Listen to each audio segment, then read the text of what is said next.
Assalamualaikum warahmatullahi wabarakatuh. Halo semua, semoga dalam keadaan sehat dan semangat.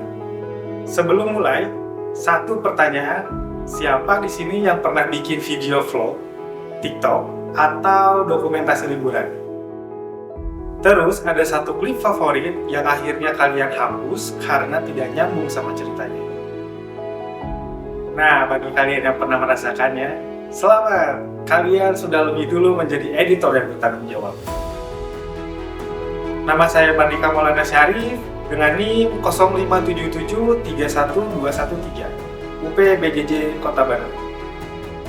Hari ini saya ingin mengajak kita berbincang terkait topik yang kedengarannya sederhana, tapi ternyata jauh lebih dalam dari yang kita duga, yaitu seni memotong masa lalu. Mengapa kita harus tega melakukan? Apa itu editing?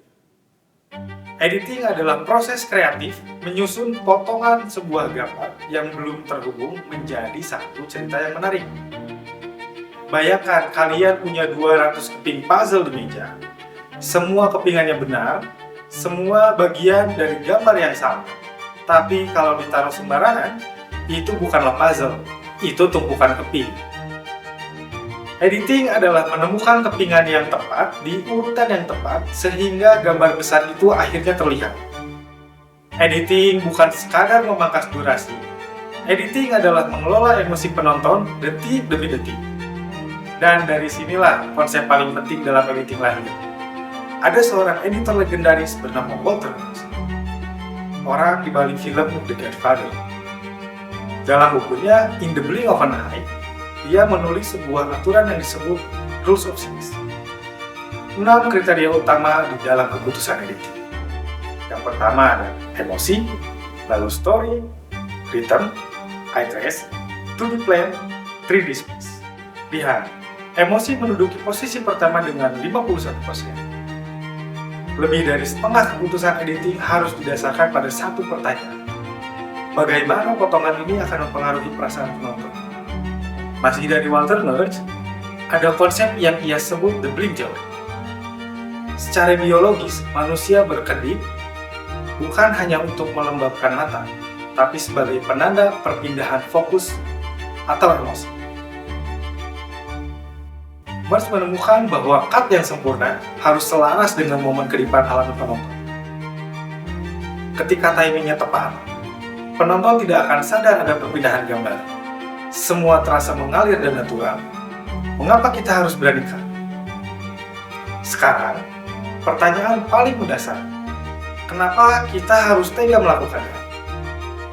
Karena cerita lebih penting dari keindahan sebuah gambar.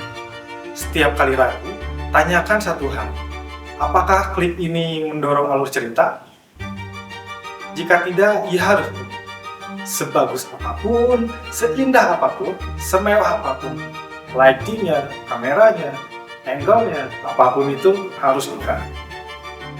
Seorang editor yang baik adalah yang bisa jatuh cinta pada karyanya. Dan tentunya, syuting sudah selesai. Kalau belum, berarti belum di tahap editing. Inilah yang dimaksud seni memotong masa lalu. Kesimpulannya adalah, editing bukan sekadar soal teknis memotong dan menyambung. Editing adalah seni mengelola emosi penonton. Di dalam Rules of Six, emosi berdiri di urutan pertama dengan bobot 51%. Karena tidak ada penonton yang akan ingat berapa resolusi videomu. Tapi mereka akan selalu ingat bagaimana videomu membuat mereka merasakannya. Blink Theory mengajarkan bahwa timing adalah segalanya. Dan yang paling penting, beranilah memotong. Karena kekuatan sebuah video bukan pada berapa banyak yang kamu simpan di hard drive, tapi pada seberapa jujur kamu melepaskan yang tidak perlu demi sebuah alur cerita. Kita semua mempunyai footage atau klip-klip yang kita sayangi. Tapi kadang, untuk membuat cerita lebih hidup, kita harus berani melakukan cut. Bukan karena klip itu tidak berharga, tapi karena cerita yang sedang kamu bangun terlalu penting untuk terhambat. Terima kasih sudah menyimak. Semoga hari ini kita tidak hanya belajar soal editing video, tapi juga sedikit belajar tentang diri sendiri. Wassalamualaikum warahmatullahi wabarakatuh.